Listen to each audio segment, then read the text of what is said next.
Século XX, século das contradições, já que no final do século XIX e no início do XX ocorre a febre das invenções, avanços tecnológicos, o crescimento da indústria, avanço da medicina, para que logo após, em 1914, ocorra a Primeira Guerra Mundial, que foi a primeira guerra onde o número de civis mortos foi maior que o número de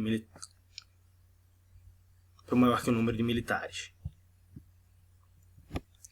Em razão de problemas políticos internos, a Rússia se retirou da guerra em 1917. Nesse ano, ocorre a Revolução Russa.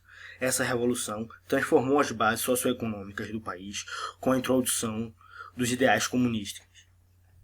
A abolição da propriedade privada, o fim dos privilégios da nobreza, deixou o país em uma grande crise, mas que se saiu com um resultado positivo. Ao mesmo tempo, no Brasil, que ainda vive sua condição de país colonizado, completamente dependente dos países europeus, a exposição de Anita Malfatti, que trazia alguns ideais modernistas da Europa, foi muito criticada, em especial por Monteiro Lobato.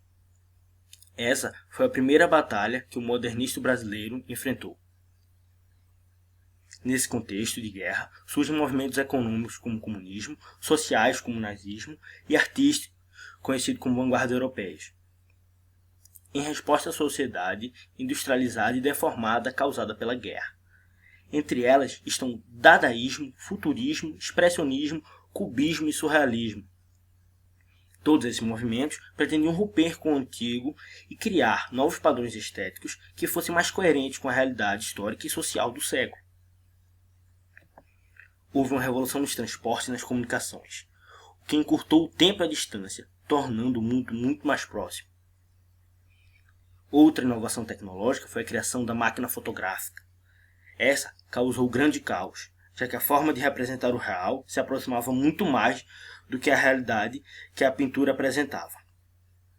É nesse momento que os valores do subjetivismo, que já vinham ganhando força, transbordam no cenário das artes. O olhar do artista passou a ser valorizado, e forma de entender o mundo de cada artista não precisava ter nenhum compromisso com o real. A guerra acabou em 1918 e o pós-guerra é caracterizado por um pensamento otimista e a convicção de que nenhuma catástrofe parecida ocorreria novamente. A sociedade europeia, que antes mesmo da guerra já alimentava um espírito de renovação, agora percebia quão importante era essa mudança. Este é o cenário ideal para o crescimento do movimento modernista. O modernismo se baseia em ideais como a ruptura com o passado, a valorização da subjetividade, a busca de inovação em um mundo que se transformava rapidamente e o desejo de chocar a opinião pública. A década de 20 no Brasil foi marcada por dois importantes eventos, o Tenentismo e a Semana de Arte Moderna, na qual os principais modernistas expuseram suas obras. Entre eles estavam Mário Oswald de Andrade, Lima Barreto, Anita Malfatti, Tarsila do Amaral, Di Cavalcanti e Villa-Lobos. O tenentismo foi um movimento militar que tinha ideais de mudança e ruptura, como moralização política, voto secreto, ensino obrigatório para todo o país e o elitismo.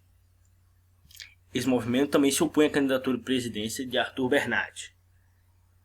Junto ao tenentismo, temos a Coluna Prestes, em que cerca de 1.500 pessoas percorreram 24 mil quilômetros disseminando os ideais militares. Nesse cenário, o Brasil tem sua indústria fortalecida, já que os países de onde eram importadas mercadorias industrializadas não tinham mais condições de exportar no mesmo ritmo. Assim, o Brasil foi forçado a suprir suas próprias necessidades. Essa mesma industrialização, que faz o país crescer, aumenta a desigualdade social, tendo em vista que o Norte e o Nordeste são esquecidos e usados apenas como fornecedores de matéria-prima, enquanto o Sul e o Sudeste concentravam a maior parte do poder político e econômico do país.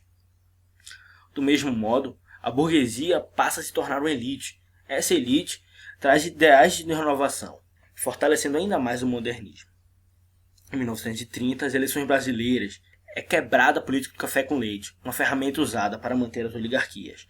A eleição é disputada entre Júlio Prestes e Getúlio Vargas, com auxílio da máquina pública. Júlio Prestes é eleito, porém após o assassinato do filho de Getúlio, os militares, que tinham ideais parecidos com o de Vargas,